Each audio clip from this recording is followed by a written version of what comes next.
Hey, welcome.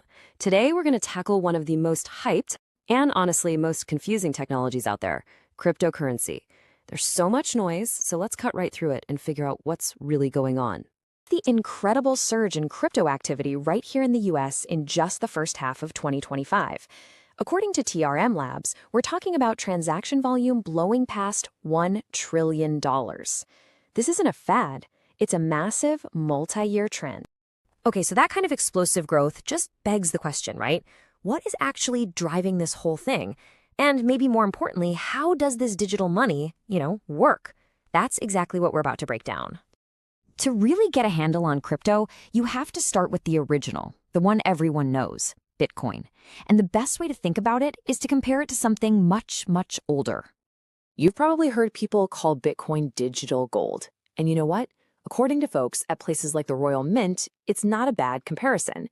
Just like gold, there's a limited amount of it, which means it could be a good way to protect your money against inflation.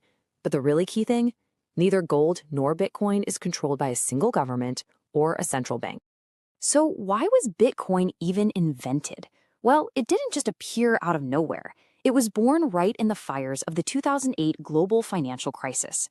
As this quote from Julius Baer says, it showed up at a moment when people's trust in banks and the whole traditional system had just hit rock bottom. Okay, so that's the origin story. But how does it all actually work, technically, without a bank in the middle to approve things? The answer is a pretty revolutionary piece of tech called the blockchain. Don't let the word blockchain scare you. All it is really is a shared digital record book that can't be changed. The best analogy? Think of a Google Doc that the whole world can see, but once a line is written, nobody, and I mean nobody, can go back and edit it. And because it's decentralized, copies of it exist on thousands of computers all over the world. So how does your transaction get into that book? It's basically a three-step dance. First, you start the payment. Simple enough.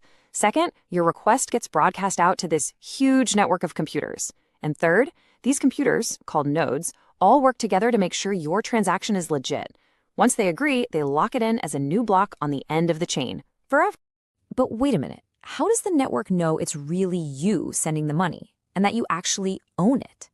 Well, the secret sauce that makes this whole thing secure is something called public key cryptography.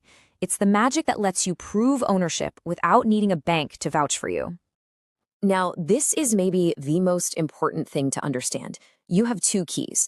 Your public key is like your bank account number. You can share it with anyone who wants to send you money, no problem.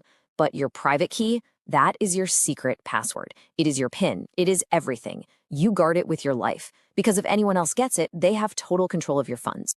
All right, we've got the basics down. So let's zoom out a bit. Because this isn't just some hobbyist technology anymore. This is a full-blown global movement, and its footprint is getting bigger every day.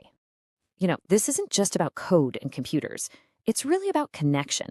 It's building a new kind of network that jumps right over borders. It means someone in Manila can send money to someone in Montreal almost instantly without needing to go through a traditional bank at all. And when you look at who's actually using it, the data from TRM Labs tells a really surprising story. Yeah, the US has the biggest transaction volume, but if you look at grassroots adoption, like real people using it, India has been #1 for 3 years straight.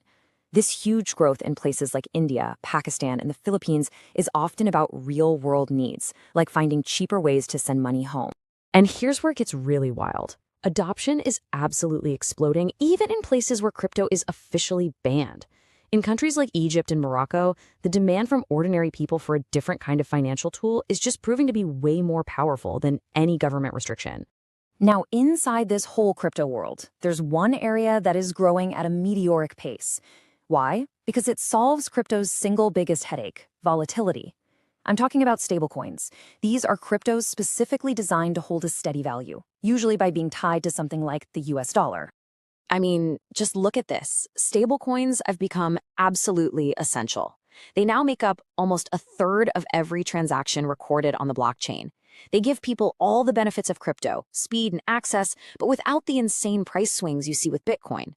And the momentum is just staggering. An 83% increase in 1 year. That's not just growth, that's an explosion. We're talking more than $4 trillion in transaction volume in just a little over half a year. It's clear people all over the world want a stable digital dollar.